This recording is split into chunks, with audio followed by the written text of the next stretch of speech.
Hello everyone, and welcome. I'm glad to see you here today. Today, we'll be exploring a very important topic, understanding the relationship between mental illness and crime. The title of our presentation is Understanding the Relationship Between Mental Illness and Crime, and the subtitle is Debunking Myths, Reducing Stigma, and Promoting Compassionate Awareness. Over the next few slides, we'll look at common misconceptions, discuss how to reduce stigma, and learn ways to foster a more compassionate understanding of this complex issue. I'm excited to get started with you all. Misconceptions about mental illness and crime are actually quite common, and they can lead to a lot of misunderstanding and unfair treatment of individuals. It's important to recognize that these myths are widespread, and that they can distort how we see mental health and criminal behavior. That's why exploring these myths and examining the facts is so crucial. When we do this, we can promote a society that's more informed, more compassionate, and better equipped to support everyone. Understanding the realities of mental illness helps us protect the rights and dignity of those living with these conditions. It also allows us to address public safety concerns in a way that's accurate and fair. So, as we move forward, let's focus on setting the record straight about the relationship between mental illness and crime. By doing so, we can challenge misconceptions and foster a more just and understanding community. Let's talk about a common misconception, the idea that most people with mental illness are violent. The truth is, the vast majority are not. In fact, research consistently shows that individuals with mental health conditions are more often victims of crime than perpetrators. This is a crucial point because it challenges the stereotypes that often circulate in society. Public perception tends to exaggerate the link between mental illness and violence, which only feeds stigma and social exclusion. Instead of fostering understanding or safety, these misconceptions deepen misunderstandings about mental health. So, when we hear the myth that mental illness equals violence, it's important to remember the facts. Most people with mental health issues are not violent, and they're more likely to be victimized than to commit acts of violence. Recognizing this helps us move towards a more compassionate and accurate view, which is essential for reducing stigma and supporting those affected. Let's talk about myth 2, the idea that mental illness causes crime. It's important to clarify that there is no simple causal link between the two. Just because someone has a mental health condition doesn't mean they are more likely to commit a crime. Crime's origins are much more complex than that. In fact, criminal behavior often results from a combination of social, economic, and environmental factors. These factors interact in ways that influence behavior far beyond just mental health. It's crucial to understand that mental health issues alone do not determine whether someone might engage in criminal conduct. This underscores the importance of addressing broader societal conditions, poverty, lack of education, community disinvestment, alongside individual health. By doing so, we get a more accurate picture and can develop more effective, compassionate responses. Overall, this helps us see that mental illness is just one piece of a much larger puzzle when it comes to understanding crime. Let's take a closer look at myth 3. Many people believe that prisons are full of individuals with mental illness simply because they have these illnesses. However, the truth is more nuanced. The overrepresentation of people with mental health issues in the criminal justice system often actually stems from a lack of adequate mental health care and social supports in the community. When people don't have access to proper treatment or early intervention, they are more likely to end up involved with the criminal justice system, not necessarily because of their mental illness itself. Contributing factors include the scarcity of community resources, limited treatment options, and the absence of early intervention programs. These gaps mean that many individuals don't receive the help they need before their situations escalate, which can lead to criminal justice involvement. So, understanding this relationship is crucial.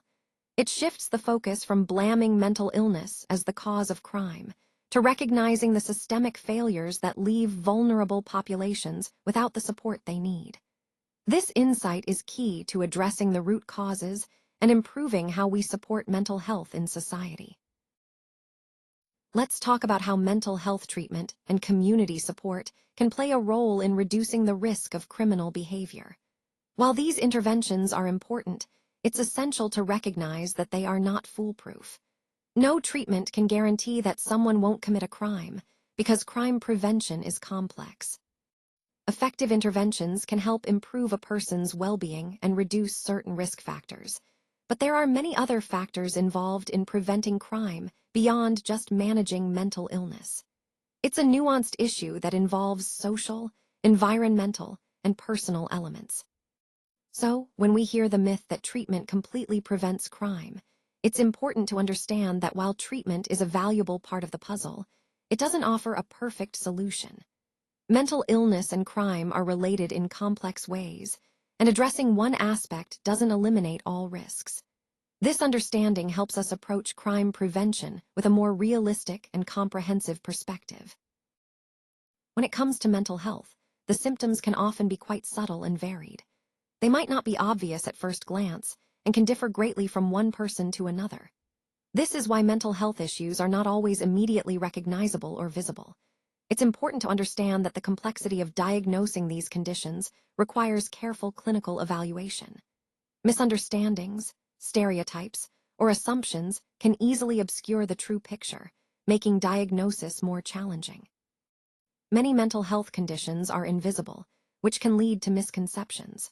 Recognizing this helps us appreciate the true complexity behind mental illnesses and the importance of a thorough assessment. It also reminds us that mental health issues are not always obvious, and we should approach them with sensitivity and understanding. This is especially relevant when we consider the relationship between mental illness and crime, which is often misunderstood. Now, let's talk about how media coverage often distorts the reality of mental illness. Media outlets tend to sensationalize stories, especially when violent events involve individuals with mental health issues. This kind of coverage creates a skewed perception among the public, making it seem like there's a strong link between mental illness and violence. However, the truth is quite different. Such sensationalism actually increases stigma and fear, which can be very harmful. Instead of fostering understanding, it pushes misconceptions and stereotypes. So, when we see stories like these, it's important to remember that they don't represent the full picture. The overall goal is to promote a more accurate and compassionate understanding of mental health, rather than falling for these distorted narratives. Let's talk about the relationship between mental illness and crime. First, it's important to understand that having a mental illness does not automatically mean someone is a criminal or inherently violent. In fact, most people with mental health conditions are not violent and are more likely to be victims rather than perpetrators. Next, reducing stigma is crucial. It involves sharing accurate information and fostering empathy. When we understand the facts and approach others with compassion, we can challenge harmful stereotypes and misconceptions. Speaking of compassion, responding with kindness and understanding supports recovery and helps protect everyone's rights. It also contributes to creating safer, more inclusive communities where people feel supported rather than judged. Finally, addressing myths and promoting informed awareness are essential steps. We need to replace myths with facts, which leads to better support, better policies, and a more empathetic society overall. By understanding these points, we can encourage a more compassionate and informed approach to mental health and criminality, aligning with our overall goal of fostering understanding and reducing stigma. Trusted sources for mental health education are essential in guiding us toward accurate and helpful information. These include national mental health organizations, crisis hotlines, and community support services. They serve as reliable resources that can offer support when you need it most. The purpose of these resources is to provide clear information, practical guidance, and assistance to both individuals and families facing mental health challenges. The main goal in using these sources is to improve understanding, helping people recognize mental health issues and access the care they need. By doing so, we can reduce stigma and foster a more supportive environment. Now, as we look at this final slide, I want to emphasize that understanding the relationship between mental illness and crime is a crucial part of mental health education.